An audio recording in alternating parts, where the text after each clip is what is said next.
В традиционния календар на Петров ден завършват Петровите пости и се отговява с младо петровско пиле, жертва за светеца. Месец се обредни хлябове и се ядат ранни ябълки петровки. Празникът съвпада с времето на жътвата и на него се работи обикновенно през първата половина на деня. На Петровата трапеза задължително се прави обредното ястие бял мъж от прясно сирене. В нагорещен дълбок съд се стопява масло, към което се прибавя сиренето.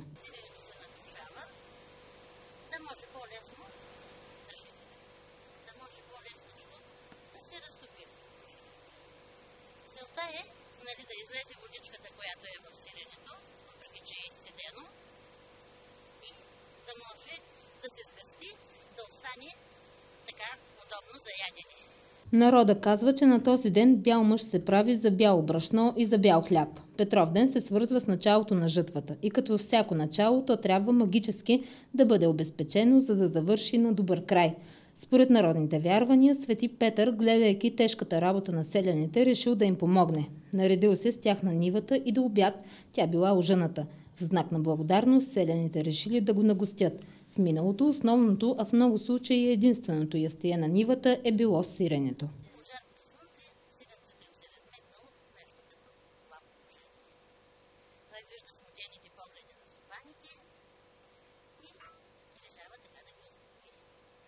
Взема от снопите на жълтото жито, уронва така в ръце от зърното, после между длани така силничко стрива, получава се бяло хубаво брашно и с това брашенце поръсва така, зиренцето разбърква и то така се потвърдява.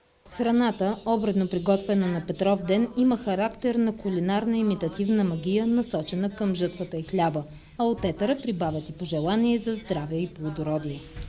Не поглеждай ме, Ергена, не поглеждай ме, Ергена, че си вече по-сгодена.